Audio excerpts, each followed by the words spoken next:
सबसे पहले तो मैं आप सभी का धन्यवाद देना चाहता हूँ। आपके चैनल के सभी हमारे दर्शकों का स्वागत करता हूँ, धन्यवाद देता हूँ कि आप हमारे तक पहुँचे।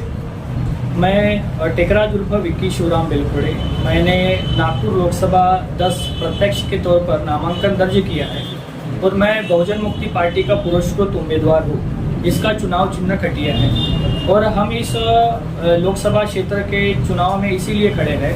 कि हम विशेष मुद्दों को लेकर हम इस चुनाव में लड़ेंगे। जिस प्रकार से हमारा पहला मुद्दा है कि बढ़ती हुई जो बेरोजगारी है देश में, यह बेरोजगारी युवाओं को एक आत्महत्या के लिए प्रेरित करने वाली बेरोजगारी आज वर्तमान में हमारे सामने नजर आ रही है, ये एक मुद्दा है। दूसरा हमारा जो मुद्दा है सर, कि आज वर्तमान में काफ़ी महंगाई बढ़ रही है और महंगाई बढ़ने के कारण जो गरीबों के जेब है, वो गरीबों की जेब काटने का काम विविध प्रकार के टैक्स के माध्यम से सरकार निर्माण कर रही है, जिससे एक बड़ा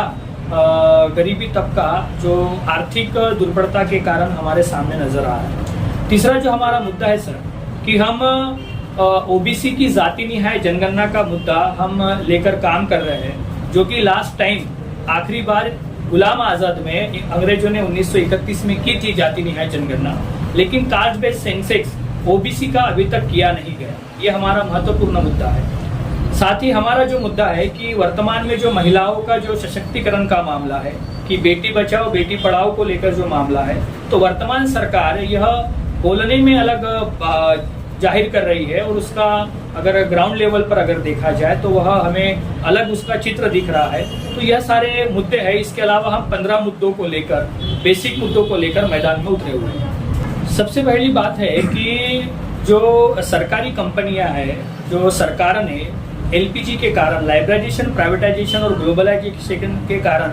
जो सरकारी कंपनियों को, उद्योगपतियों के लगभग 300 से अधिक कंपनियों को, उद्योगपतियों को बेच दी, जिसके कारण जितनी उसमें पार्टिसिपेंट हमारे युवाओं का होना चाहिए वह युवाओं का पार्टिसिपेंट नहीं है, जिसके कारण बढ़ती बेरोजगारी यह वर्तमान में हमारी समस्या का विषय बन चुकी है। आज भारत यह युवाओं के देश के नाम से जाना जाता है, लेकिन एनसीआरबी का रिपोर्ट है, जो कि भारत सरकार का स्वायत्त विभाग है, कि इस देश में केजी से लेकर तो पीजी तक जो बच्चे हैं, वह बच्चे बड़ी बड़ी डिग्रियां लेने के बाद में वह बेरोजगारी की जैसी समस्या के कारण आत्महत्या कर रहे हैं, जिसमें लगभग प्रतिदिन 38 सुशिक्षित युवा बेरोजगारी की समस्या के कारण आत्महत्या कर रहे हैं। तो इसका हमने जब अध्ययन किया तो यह बात पता लगी कि सरकार ने बड़ी मात्रा में जो निजीकरण किया गया है, वो निजीकरण के कारण ही बेरोजगारी का निर्माण हुआ है। अगर हम सरकार में आते हैं और नागपुर लोकसभा क्षेत्र की जनता अगर हमें आशीर्वाद देती है, चुनकर लाती है, तो हम यह सरकारी क्षेत्र की कंपनियों को फिर से सरकारी क्षेत्र करके यह निजी क्षेत्र के हाथों से निकालकर सरकारीकरण करके उनका रोजगार उपलब्ध करवाएंगे। नागपुर के लिए खास वाली महत्वपूर्ण बात है कि यहाँ से 2 बार खासदार रह चुके माननीय नितिन गडकरी साहब ने काफी ज्यादा विकास किया हुआ है नागपुर का, लेकिन आज विकास के तौर पर हमें मेट्रो ट्रेन और मेट्रो के अलावा सीमेंट रोड यही हमें दिखे हुए हैं। तो मैं इस बात से यह कह सकता हूँ कि उन्होंने एक अच्छा शर्ट हमें पहनाया है और एक अच्छी पैंट सिलाकर दी है सीमेंट रोड के माध्यम से, लेकिन अभी वर्तमान में आप लोग गाड़ी घुमाते होंगे तो आपको भी पता लग रहा है कि वो भी फट रही है। तो जो मेन मामला है, एक होता है शहर और देश का विकास और दूसरा होता है देश और शहर में रहने वाले लोगों का विकास। तो वर्तमान में नागपुर शहर लोकसभा क्षेत्र में रहने वाले जो नागरिक है, उनका विकास होते हुए नजर नहीं आ रहा है। शहर का विकास हो रहा है लेकिन जनता का विकास होते हुए नजर नहीं आ रहा है। जैसा नितिन गडकरी साहब ने एक जीआर निकाला हुआ है कि हम नाले का सौंदर्यीकरण करेंगे, तो आज देखा जाए तो सौंदर्यीकरण अगर नाले का करते हैं, दोनों तरफ से 50-50 फुट की अगर जगह ली जाती है, तो झुग्गी झोपड़पट्टियों की काफी सारे गरीबों के आशियानों को तोड़ा जाएगा, तो जिसके कारण एक बड़ा मामला उनको उनके घरों से वंचित करने का मामला हो सकता है। साथ ही अगर एक अरविंद केजरीवाल अपने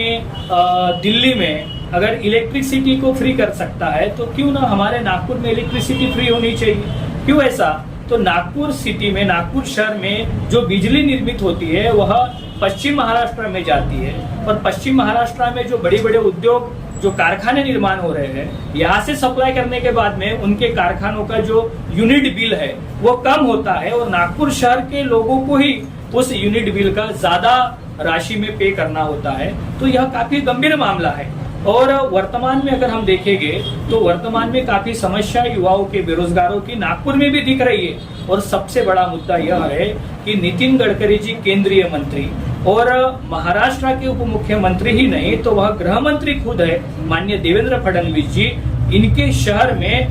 हर प्रतिदिन बड़ा क्राइम बढ़ रहा है। हर आने वाले दिन हम देखते हैं, अगर आप न्यूज में देखेंगे या हम पेपर में पढ़ते हैं तो हर दूसरे दिन हमें एक हत्या का मामला सामने आता है। तो यह एक काफी बड़ा प्रश्न चिन्ह है कि गृह मंत्री और केंद्रीय मंत्री नागपुर शहर से होने के बाद भी यहाँ पर क्राइम का स्तर बड़ी मात्रा में बढ़ रहा है। हमें अगर मौका मिलता है तो हम इसके ऊपर अंकुश लगाने के लिए नियम बनाएंगे। हम हमारे मतदाताओं को यही संदेश देना चाहते हैं कि